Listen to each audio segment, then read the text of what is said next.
All right, welcome back. Well, Pak has stooped to a new low. Former Pakistan captain Yusuf Mohammed abused Surya Kumar Yadav, I beg your pardon, live on TV in the aftermath of the team's 7-wicket loss to India in the 2025 Asia Cup in Dubai.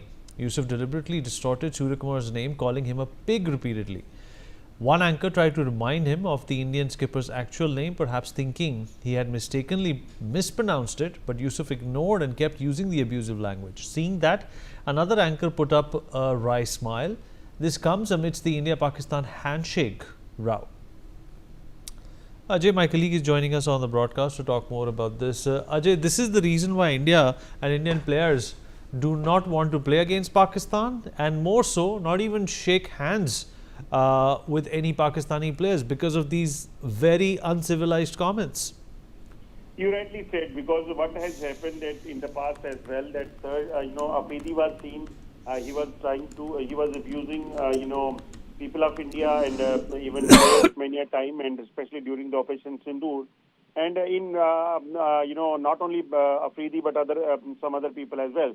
Now the former Pakistani cricketer Mohammad Yusuf crossed the line and using a derogatory term for India T20 captain Surya Kumar Yadav is something which is really not tolerable, and he's calling him pig means that they are frustrated, because we have seen that how player of Pakistan and people of Pakistan, they were continuously angry with the Pakistani team, and that is the reason, that seems to be the reason, that they are frustrated, and when they were failed on ground, when they were not able to perform and defeat Team India, and they faced defeat.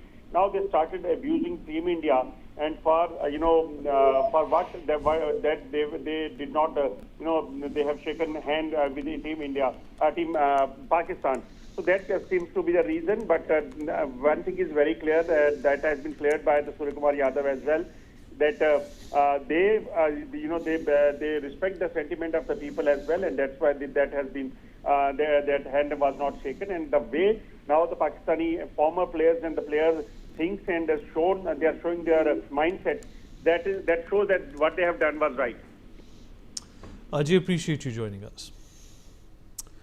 All right, moving on. Well, following a reconciliation between Prime Minister Modi and US President Donald Trump on social media, India and the United States are back on the negotiating table to work out a trade deal in New Delhi, raising hopes for a breakthrough. US Trade Representative for South Asia, Brendan Lynch, is leading the American side during the day-long negotiations, while a senior Commerce Ministry official, Rajesh Agarwal, is India's chief negotiator. According to reports, progress in India-US trade negotiations depends heavily on Washington revoking the additional 25% tariffs linked to India's Russian oil imports. While the talks continue in New Delhi, here are major questions that we aim to seek answers to. The first one, how soon can India and US strike a win-win trade deal?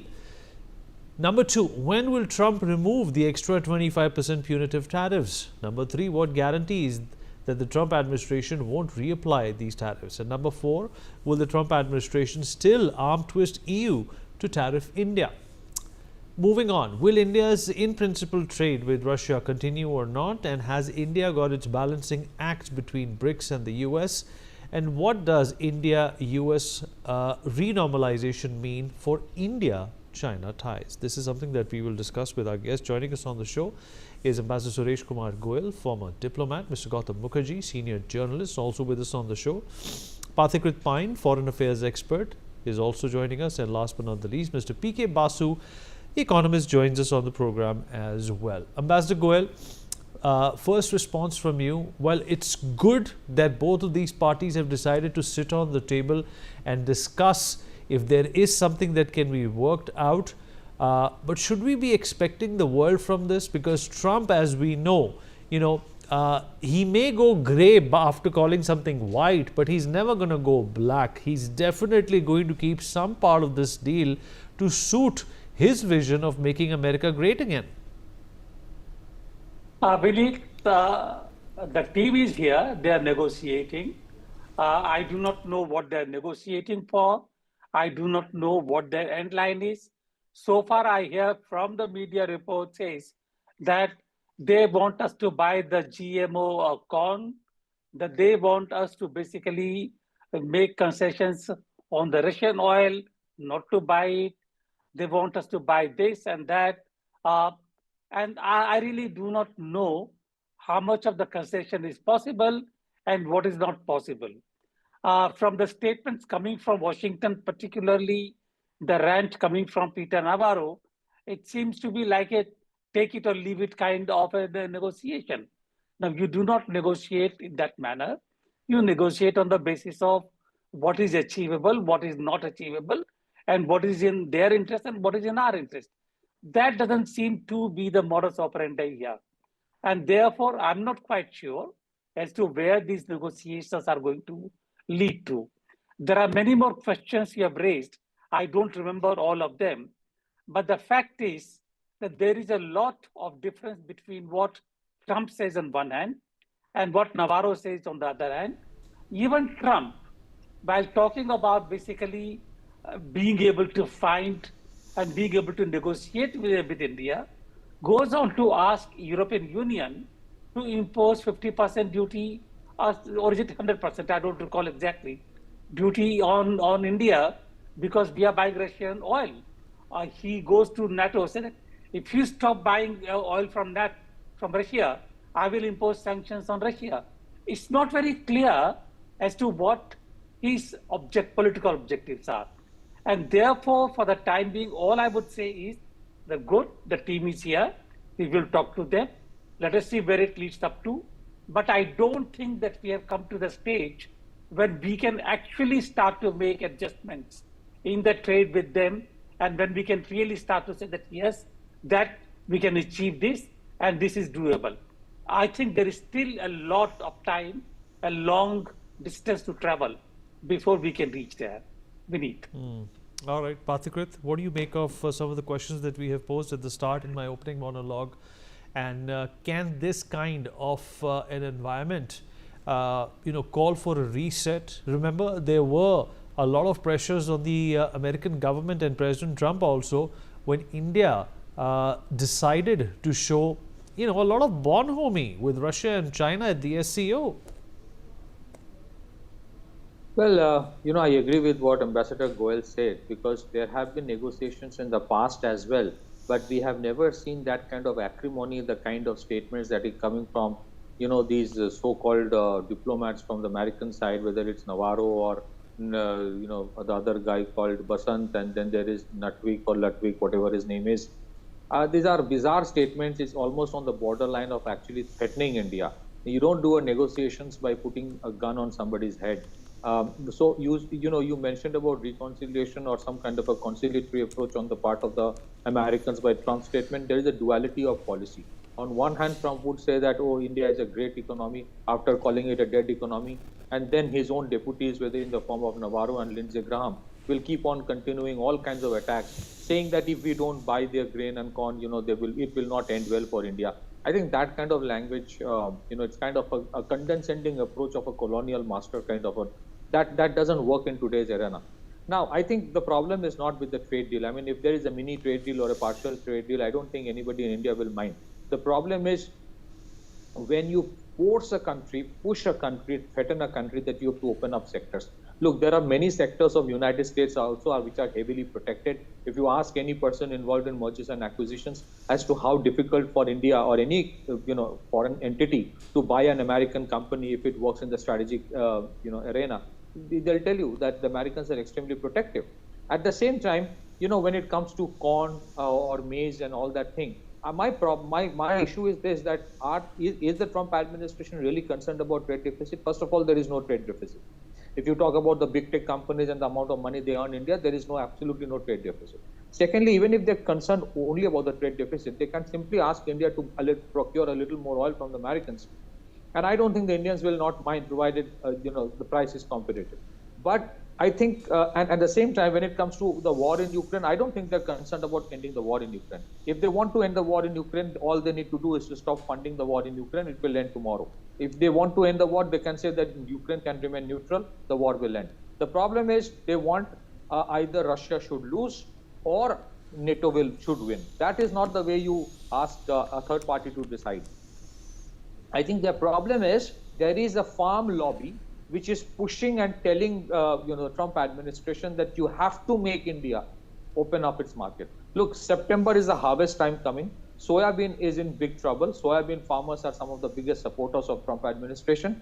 China has literally put an embargo on soybean imports from United States. They have given the contracts to the Brazilian companies now.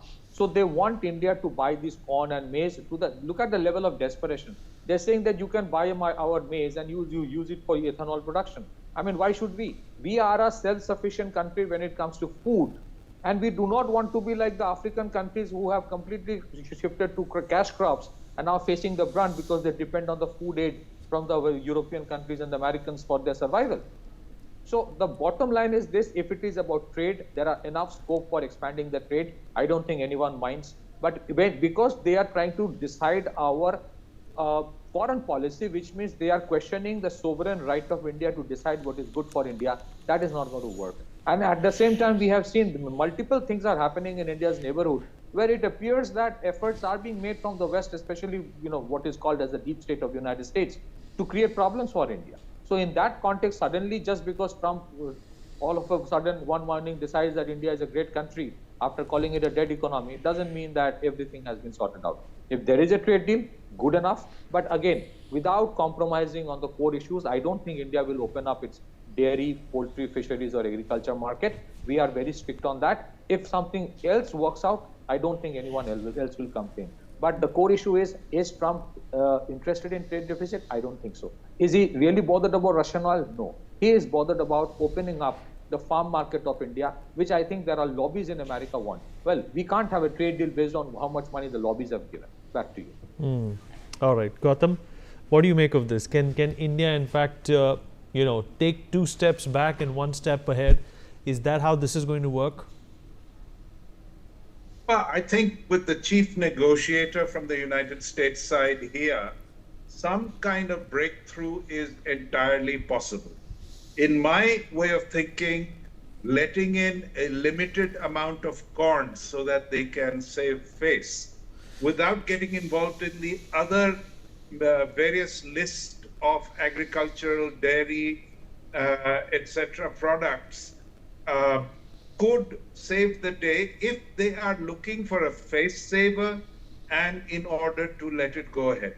To link it with the 25% extra tariffs because of Russian oil, or to link it with the fact that 25% tariffs on us is in the first place much greater than many of the countries in our region, is perhaps going to be counterproductive and get the whole thing stuck in the mud. Some give from the Indian side, I think, is called for, because they have made the effort, despite various voices saying various things, they made the effort to turn up. And they want to reopen the trade negotiations and arrive at a conclusion. Now, I think that is a good move, and we should meet them somewhat halfway. I know we're self-sufficient in corn, but American corn, truth be told, is very nice to eat. I've eaten quite a lot of it. And guess where? In Gujarat. They boil it and you can eat it. It's very tasty. And a little bit of American corn coming into India, like Lutnick said, how will a billion and 1.4 billion people object to a bushel or 2 of American corn? Well, we should take him up on it. We should take him up. He is the Commerce Secretary from the other side. And yes, we should let in a little bit of the American corn. No harm done. Vinny. Okay, Mr. Basu. So your perspective on how this is going to be a win-win situation for both the countries, considering the fact that India wants to protect its own market, it wants to protect its own people from an American consumerist onslaught. Well, the US is the biggest market in the world for everybody's exports. We have a big bilateral trade surplus with the US. In the year to date, the bilateral trade surplus is nearly $26 billion. We don't have the August numbers fully in yet, but it's probably, even larger, probably maybe $33 billion already. So the point is that we we have a lot to gain from coming to a mutually acceptable agreement. But of course, it has to be mutually acceptable. I personally do not believe that Indian dairy is uncompetitive at all. There are a lot of reports in the press about the productivity, yields, etc. But when you look at the overall cost, the cost of milk, butter, cheese, retail prices of all those in India are half of what they are in the UK and the US. So we are very, very competitive. We may not be necessarily competitive with New Zealand, but we are certainly competitive with the US. And so I think we shouldn't take a stance that dairy and agriculture is somehow a red line that cannot be crossed. We should be open to some negotiation on those grounds. And frankly, let American dairy come in. I don't think they'll be able to compete. We should ensure that our dairy has access, full proper access to the American market, if they are going to have access to ours. And I think Amul and Mother Dairy and Nandini of Karnataka, etc., are going to be extremely competitive, and they'll start penetrating the US market. So now the point is that the US is an important market for everybody. It is the largest single market for us. And so we need to come to some sort of agreement. The 50% tariff is really going to hurt us if it persists. If we can ensure a deal whereby our tariff rate is 15%, that is, it is lower than Vietnam, Indonesia, etc., and perhaps even Korea, then we should give ground on some other areas, and that will be hugely beneficial to us, in particular for textiles, garments, of course, gems and jewelry, etc. But really, textiles, garments, shoes, toys, those are areas where India could gain enormous market share. Our reformed labor markets will enable us to massively expand production in those areas. And we could as much as triple our exports of these things and probably increase employment in textiles, garments, shoes, toys by 5 to 10 million people over a 3-year period. So that is the prize, I'd say. The prize of a deal with the US is the potential for massive increases in our labor-intensive exports, where we can begin to gain massive scale economies if we implement the new labor laws. And in exchange, if we have to open up some of our markets, so be it. I think the advantages of gaining preferential access to the US market for labor-intensive products is huge. Now, it's also important to understand that our electronics exports, particularly smartphones, etc., are currently not subject to these tariffs. And that is already a significant benefit. That, of course, will continue because Apple has worked out a deal with the US. But in addition, if we can start exporting Samsung's smartphones to the US, if we can export other electronic products, then there is potential for enormous gains there as well. And those are pretty labor intensive too. So I think the advantage of a deal with the US outweigh any potential costs. We should meet the US at least halfway and come up with a good deal. All right. Ambassador Goel, when I started the conversation, I also talked about, if everything goes back to normal, hunky-dory with the United States, what do we do about, this new zest or this new energy that we have been, sort of dealing with when it comes to China? Vinny, first of all, I don't think that we should sacrifice our interests either with Russia or with China or with anyone else on the basis of what USA does or does not do. That is point number one. I know that we have had difficulties with China, and I have always advocated that we can always work in a manner to maintain our security paradigm, to make sure that our security is not affected by opening up our relations to China, for want of a better word. But China is an important neighbor, a symmetric power, And therefore, we have to deal with it. There's no way out of it. And the best way to really, the best areas in which we can deal with them are technology and economy and trade. Let us do that. Provided we are dealing with them on the basis of advantages or equality, not to submit to somebody or not to basically just lose out. Now, therefore, if opening up to USA or accommodating USA means losing our strategic autonomy, I will say no. They can go and they can shove their GMO corn, they can take their dairy product, they can do what they want. They have not given us technology so far, despite our insistence, despite our negotiating, despite waiting for more than a decade. They have not given the technology. They are very conservative about those things. They only want to sell. And therefore, if it is of interest to us, if it is of benefit to us, definitely buy. But also realize that there are limitations. As much as there are limitations with Russia and China, balance all this out. Number one. Number two, I hear about the USA, the dairy products and this and that, and the corn and so on and so forth. Do you know how much subsidy does the USA government give in dairy products? It's more than 50% on dairy production. Otherwise, do you think USA dairy products can sustain in the developing countries market? I have worked with the UN and their prices are so artificial that after meeting the domestic demand, the products they can give to UN without charging anything at all. That is how they operate.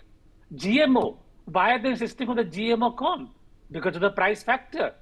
Even if it, and the reason that we do not want GMO is not simply eating GMO corn. You have the GMO corn there, it is going to get onto the land here. And the GMO corn, how will it impact on our own agriculture? I think we need to weigh all those factors really before we say yes or no. And therefore, my last word would be, the USA team is there, negotiate. Negotiate as equals, not under pressure, not under, because Navarro says, oh, you can't even buy one bushel of GMO corn from us. Why should we, if it's not in our interest? Or you can't even buy some dairy products from us. We will buy if it is of interest to us. If it is okay with us, we'll buy definitely. But at the moment, not sufficient legwork has been done to come to an understanding. You're absolutely right, sir. On all these things, yes. You're absolutely right, sir. And I appreciate your thoughts and perspective and of the others as well. Unfortunately, we have run out of time. Appreciate everybody who joined us on the program. Some breaking news to talk about now. In a significant legal development, Gandhinagar court has issued notices to journalist Abhisar Sharma and blogger Raju Parulekar, directing both to appear personally on September 20th. The action comes after criminal defamation complaints were filed by the Adani Group, alleging that Sharma, via a YouTube video uploaded in August, and Parulekar, through a series of social media posts since January, spread false claims linking the conglomerate to land allotments in Assam and alleged political favors. Adani Group has dismissed these allegations as baseless and misleading, clarifying that the Guwahati High Court order cited by the respondent makes no reference to the company, and that Mahabal Cement Private Limited, the firm at the center of the court case, has no connection with Adani. The evidence submitted includes Sharma's video and transcript, Parulekar's social media post, the High Court order, and supporting documents. So once again, trouble for Abhisar Sharma. He's been asked to appear before the court in the next few days for a video that he put out in which the Adanis felt and alleged that it was a campaign of misinformation for which they obviously want some action taken. And both of these have been asked by the court to appear on the 20th of September.